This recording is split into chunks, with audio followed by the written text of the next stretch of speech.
The final part of any sort of performance scenario, in our case exams, is managing our mental capacities. What we're going to be doing is looking at something that we've looked at several times. We're going to be looking at self-care, time management, and managing stress. If you're tired, you're not going to be learning, you're not going to be able to perform well. If you're not exercising or getting any exercising, it might be that you're not going to be managing your energy levels and you could be feeling more energetic than normal. If you're not eating well, you're not going to be performing at your best. If you're going to be taking in too much caffeine on the day, thinking that's going to energize you, you may find that that backfires and you just experience a lot of jitters instead of the excess focus as you're trying to now balance the two of them, extra stress and the caffeine in your system. And then if you're giving up all social ties, if you're giving up all fun things that you do in your life that help you to relax, if you're giving these things up, if you're not creating balance in your life, you're not going to be able to recharge. We talked about peaks and valleys. We want to be working really hard, but then also we need to recover really hard. We want to relax just as hard as we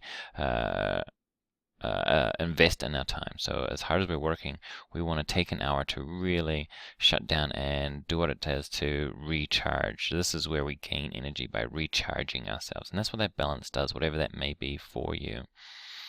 Time management, we've already talked about that in the last video, is super important. You need a planner of attack. We're going to divide and conquer. You've already seen most of these ones.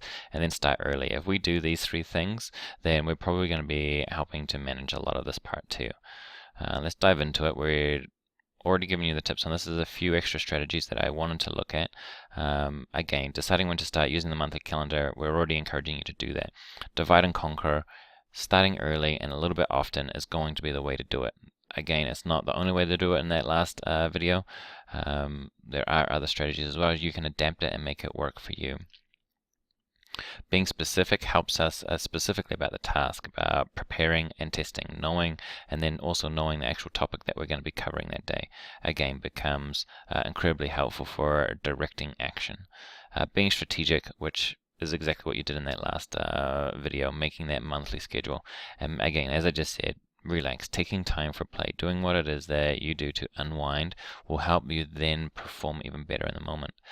What I did want to point out was just if you're really struggling with procrastination, or you're finding that you've got a lot to do, try and organize it in this priority matrix. This helps to really highlight what we should be doing first, what we should be doing second, what we can put off until later, and then really highlighting a list of things that we shouldn't even be engaging in.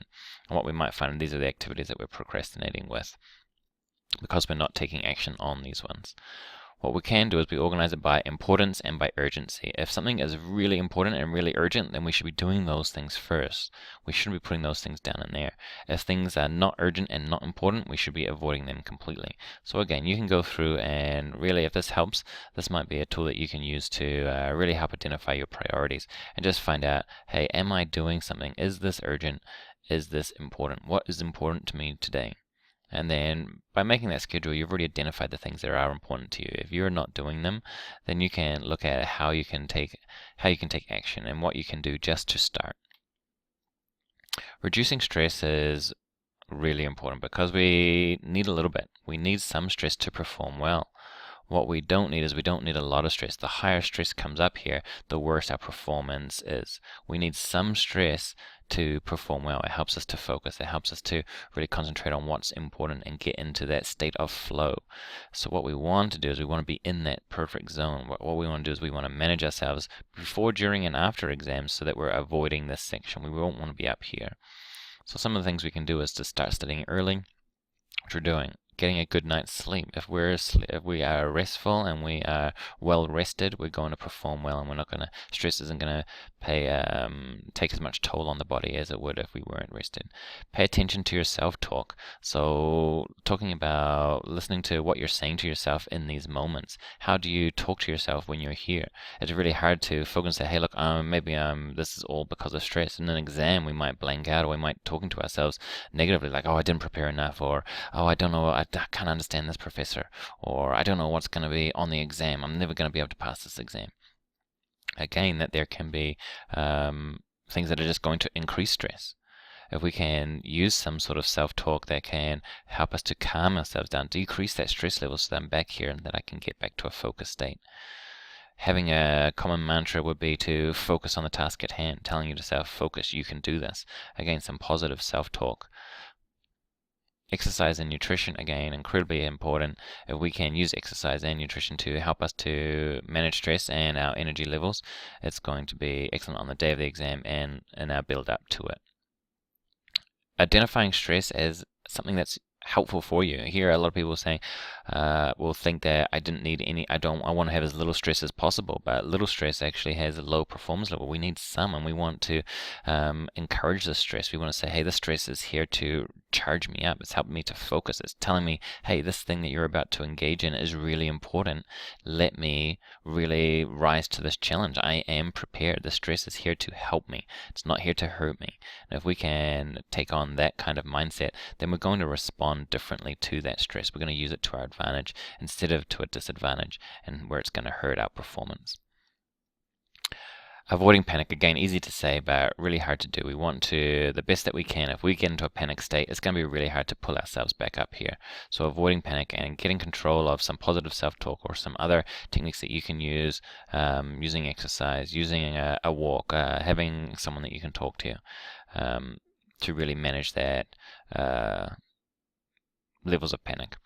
Being a poser, there's this wonderful strategy of standing in a big, strong posture like a superhero and actually holding that pose. And there research into it that people will feel more confidence, that you will feel a change in your demeanor, your mood will change, your sense of confidence, sense of